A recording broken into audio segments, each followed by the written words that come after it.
Hello guys, welcome to the Trading Parrot. 12 hours ago I published a video titled Let's Manage the Resistance, and I was particularly referring to the resistance that we are seeing on the 4-hour, daily and weekly time frame. In this video we're going to talk about those resistance, how things are evolving since we are seeing that the price continues going higher. I'll give you my take on whether I think there is already a breakout or not, what could happen if we see that breakout, and what is it turns out to be a fake out. Things are evolving very quickly as a result of the volatility that comes within the days of an election, rate cuts. There is so much to process, and all markets are currently accommodating. In the span of hours, we saw the dollar breaking out a channel multi-year on the weekly time frame and then seeing rejection. Gold is also doing things by the hour, and this is what we've been talking about 2 weeks that we needed to prepare for. I'm talking about the fake outs. I'm talking about the manipulation of the price going up and down. It is very tricky, and it's important to take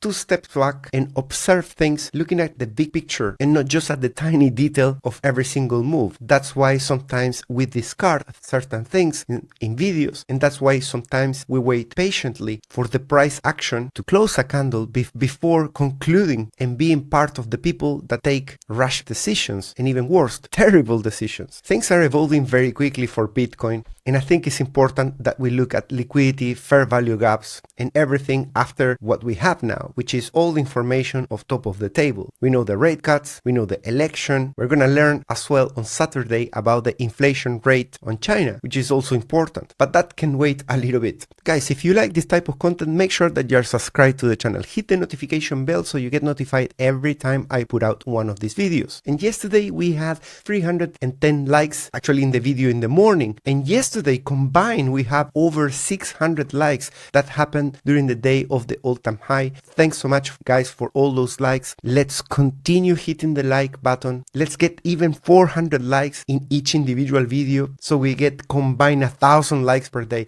That will blow up the channel. Thanks so much. You can see what I meant yesterday. We had some outflows on the ETF. We didn't action any of this. We didn't go crazy, no panic. We just said this is insignificant relative to what we had the previous week. We had 800s, 900s. It doesn't matter to have a couple of days in red, even if it's 500 outflow, which is actually big relative to the past months, September, August. In October, the numbers are quite large. There is large profit taking, but relative to all the inflows is nothing. You can see if we focus on this top, we came back down, nothing. And in just one day, pretty much we are undoing that damage already. Looking at this MACD ascending, widening channel, you can see that we've been since end of October, pretty much 2 weeks in a row, just faking out in all directions. Bearish, bullish, bearish, bullish. We are now in a bullish, but we are against a resistance of this channel. Am I saying that we have to crash? No. What I'm saying is, as a professional trader, as someone that prides yourself, that you pay attention to what the charts are telling you, you should acknowledge that we are at the top of a channel. Every time you are facing resistance, you need to think, this can see a rejection in here. I need to be prepared for that, or we might break out. And let me tell you one thing. If we see rejection in here, there should be some pullback, but I wouldn't expect it to be that big from here. Never say never. But if we see a breakout from here, we could enter what other people talk about it, which I find very funny. They call it the banana zone,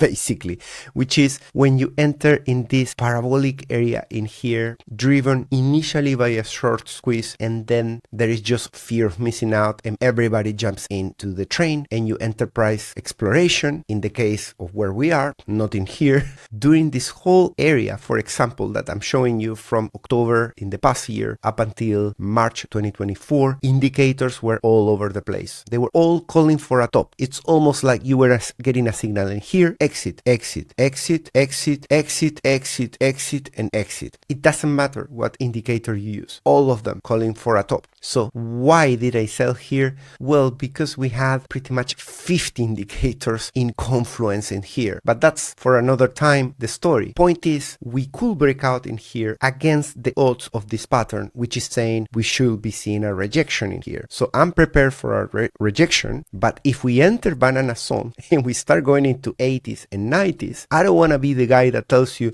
this resistance cannot be broken. We have to go down from here. So let's look at the 4 hour. This is my magnifier glass. And if you're watching the channel for a long time, you know that here is where we get the close of the surgeon and we wait patiently for the sniper call. And at the moment, what I see in here is that we have done a breakout. It's been impulsive. We are forming a bullish flag. The bullish flag has entered the area of losing momentum. So we have a mixed bag in here. We have the bullish flag, we have the loss in the momentum, and we are hitting the top of the flag by the hour. When the Fed was announcing, we were here at 75, right the number I gave you in this update on Telegram, Instagram, and Twitter 4 hours ago. Guys, pick one social network and follow me for 5-minute updates on video and for posts with charts describing what I'm expecting, a lot more time sensitive alerts. Just pick one, or if you are a big fan, of course, follow me on 3 of them. It's up to you. So if this flags breaks above 75, which is what I was saying 4 hours ago, we start getting quite bullish because of the breakout of the flag. But we have this support that got broken. So what I was saying earlier is that this breakout has a high likelihood of hitting, if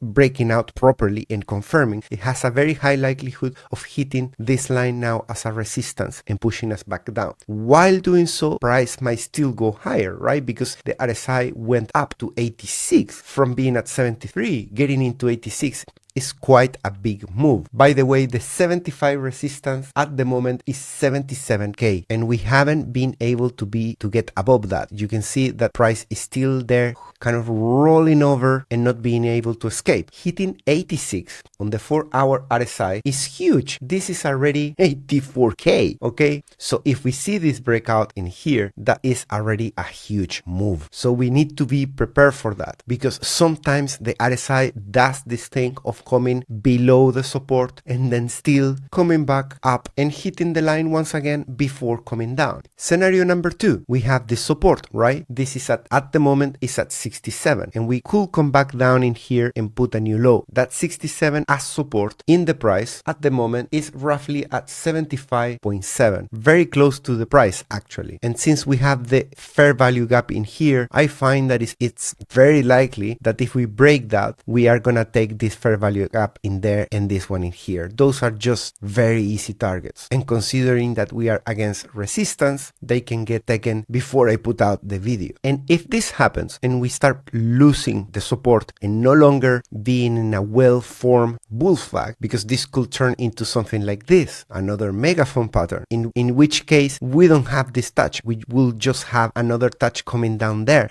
It starts being a little bit of a messy pattern in my opinion. It's not like a perfect megaphone that touches in here and then up and then back down. So I start doubting that is the right reading of the chart doing that. I prefer this pattern at the moment, and I want 67 to hold. If we break that, we will come back to this and we will assess the new situation. Notice as well that the cross VA ratio is getting very close to this level in here, where we saw a little bit of cool down as well. Looking at what the whales are doing, this is beautiful. This action in here of the big whale explorer looks very similar to the accumulation that we were seeing in this area starting from July in 2023 that pushed the price all the way up, as long as we stay in here below the ratio of 1. Being below 1, it means that there are more withdrawals than deposits coming from large holders. And we are even slightly lower than this range, where we are constantly going into 1. We have paid visit to 1, but we have closed the daily candles even below 0.70. On the weekly, we are above resistance. This is extremely bullish, and it will be mind-blowing if by Sunday we close like this. Remember what I said yesterday about this? I expect by Sunday, based on likelihood of this pattern, assuming that there is not an impulsive rally crazy banana zone, based on probabilities, we typically come back and close below resistance. That is the most likely scenario. 1% of the time, Bitcoin enters banana zone and it breaks this. Scalping chart chart zoomed in, we can see why are we coming in here. Shorts are very determined to enter with every move up, and that is precisely what we are needing to fuel the move and continue going higher. Anything as big as this below the price in the scalping chart is starting from 72.7 to 72.1. So if we were to take a cool down in here based on liquidity, that is a good candidate. And looking at the long term, the swing template of trading different, you can see that with this move up, we have completed the consumption of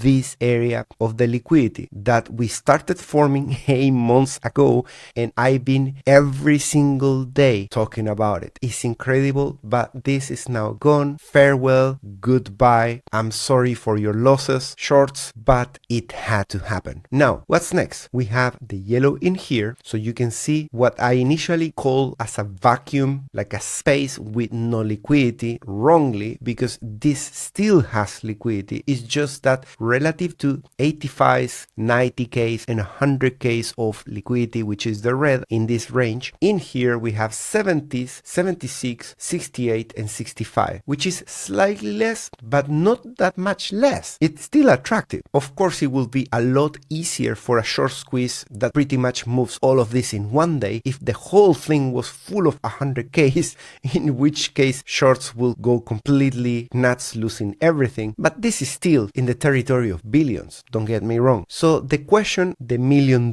question, is whether we are gonna slow down in here due to the lack of red, that 20 to 30% less liquidity pools attracting the price, or if this reduction in sizes of liquidity pools, given that it's not that much less, maybe we can continue overnight, and maybe when I wake up tomorrow morning we are already at 80K. I'm going soon to sleep, to take a break. It's been a long day of looking at the charts. My first video was over 12 hours ago and I still don't go to sleep. So if you are in the US or somewhere where your day is just starting, keep an eye on this 4 hour. At the moment we are seeing the RSI coming down, but just a few minutes ago this was hitting the resistance, and I published an update on Twitter saying, hey, we are against resistance, and we haven't sold that much since my tweet, less than 1%, so I cannot claim that the resistance is still an extreme success. Neither these ones were, but it's worth paying attention. Order book liquidity above the price 65 million, followed by 51 million, and the new kids in town are this 82 million located at 80K. That's where they want to contain the price. Previously it was at 74K, and I remember this one at 70K that we talk about it since mid-October. What are the whales doing? Look at this. The brown whales are buying like crazy, purple whales as well, and the rest of the pocket sizes classes are starting to sell. These are the sizes of each of the colors. Fair value gaps, it's crazy. We have only fair value gaps below the price as expected. The two low hanging fruits are 75.2, 76.2, but we continue to have this massive, fat, disgusting fair value gap in here that spans for 4.5K. Huge.